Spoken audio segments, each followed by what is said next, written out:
Delinquency is a continuation of NUHU DANLADI CHESHI's creative non-fiction works. It chronicles what the author believes are delinquent behaviors and actions by exuberant youths, and he argues that such tendencies are either curtailed or tolerated by respective families. NUHU traces Nigeria of great values and raises challenges for a return to such decent ways of life.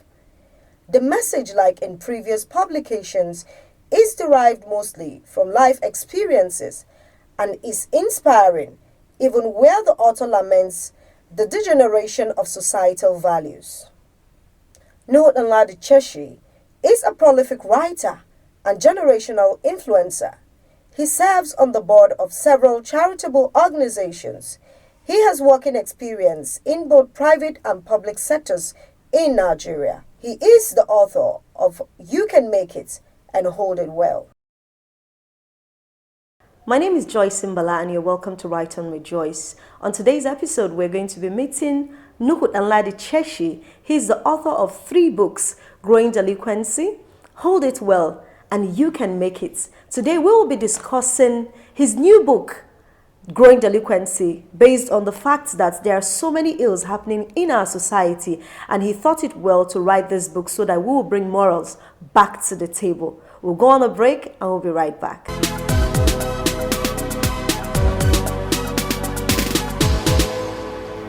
You're welcome to the show, sir. Thank you so much. Okay, it's nice having you. Of all topics, of all things, you decided to say that, okay, there is so much going on, especially in the communities, in our society, as regards to growth and development of children. And you talked about so many things in the book, which I'm really, really interested in.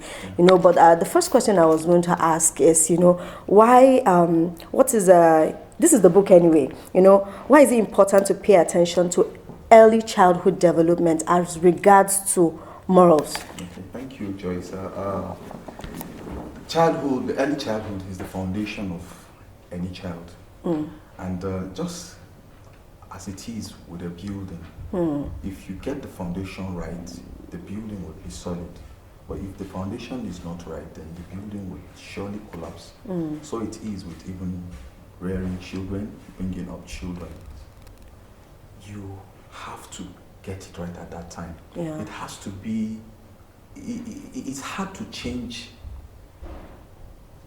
a person when he's molded, when he's already formed. But when he's still in that formative years and age, it's easier. It becomes a normal for the person. He carries on, he knows the right, he knows the wrong. But it's a challenge when the person is already formed. Now you're trying to conform the person to what you think. The time to do the work is that early childhood stage. Okay. Yes. Oh, so like you believe that these are the reasons why we have delinquents? Well, you see, delinquency is a very compound situation. It's not a straitjacketed situation.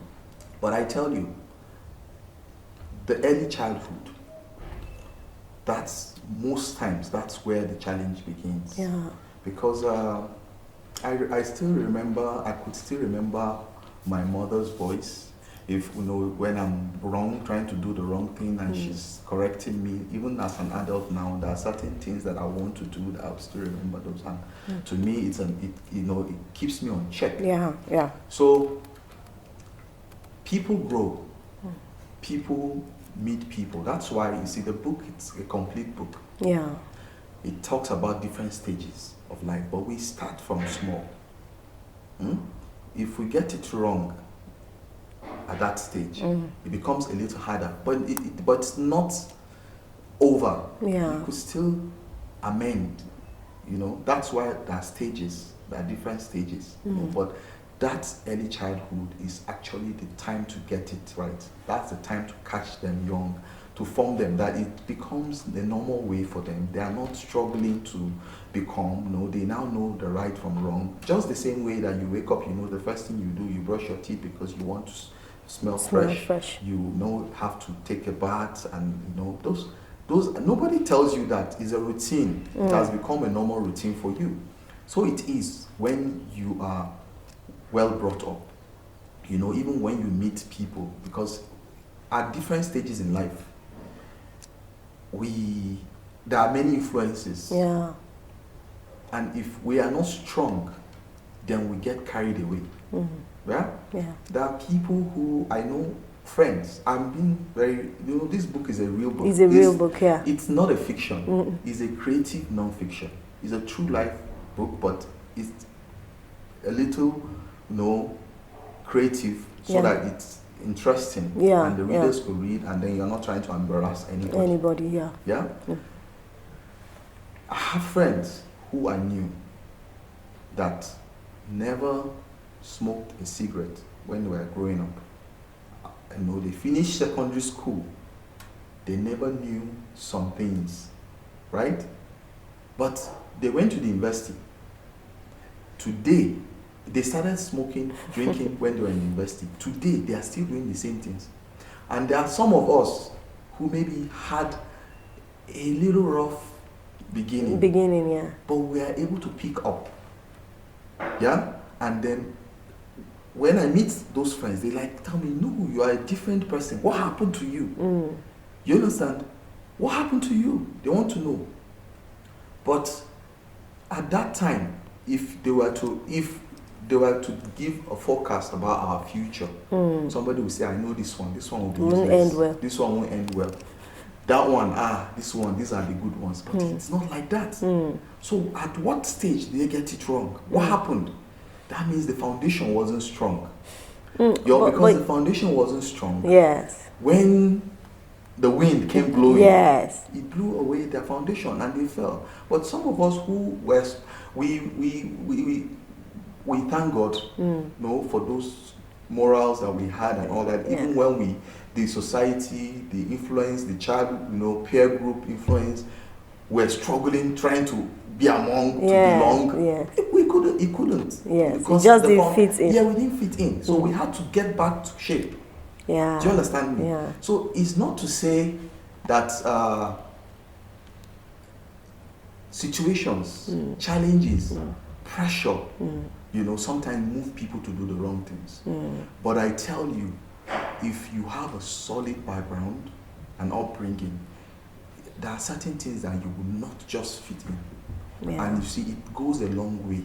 And sometimes we are the ones who create the challenges for ourselves.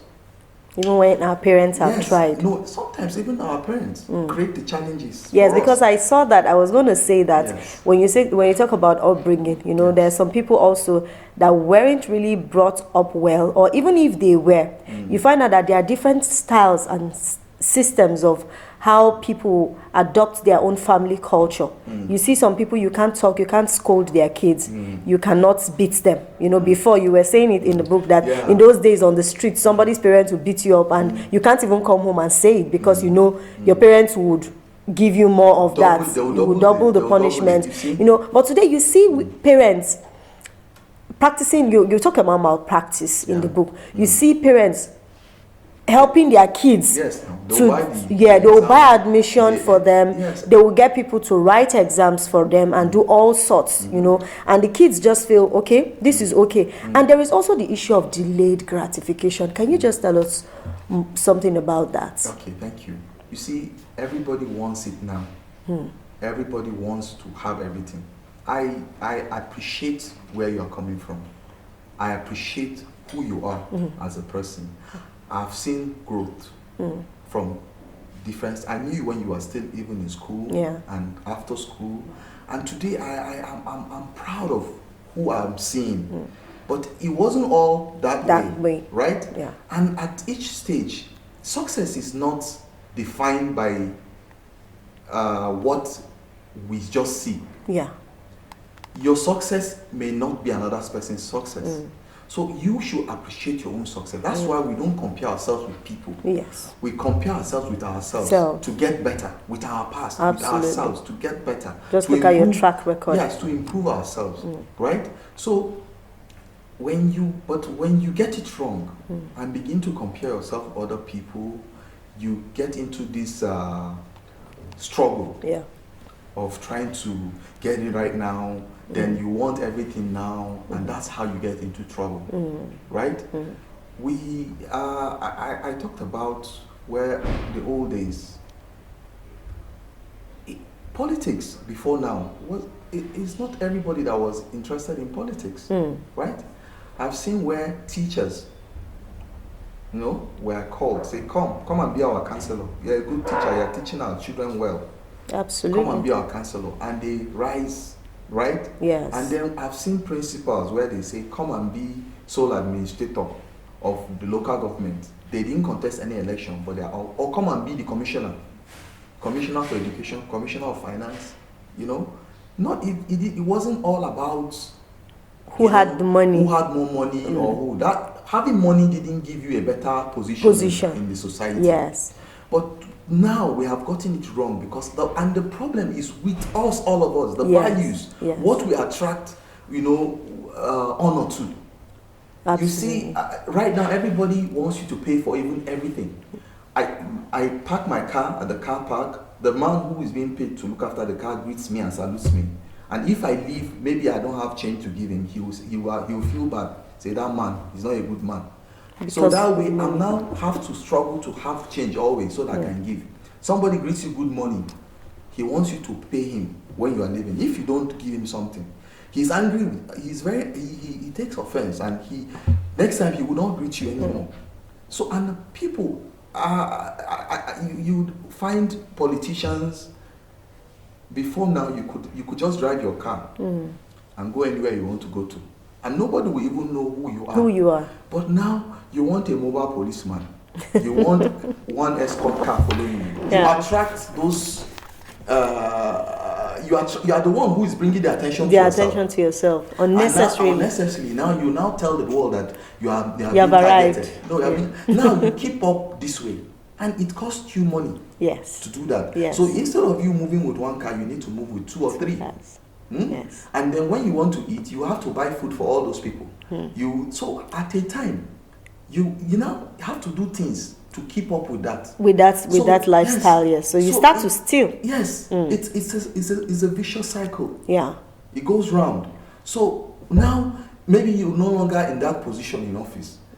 Now you want to still continue that way. When you come out, they'll say honorable. Now where that money used to come is not coming. There's no honor anymore. But you are still doing the same thing. At a time, you will fall. You either go into crime, or you get frustrated, or you put your hand in government money, or something else. There are many things people do now, and that's what leads to people going to rituals because they want to make it at all costs. What they feel that they call making it. Do you understand me? So it's the society has a hand in it. Yeah. We as a people have a hand in it. But we first of all must celebrate ourselves, celebrate our differences, celebrate the gifts we have in us. Yeah. Because each of us has a gift.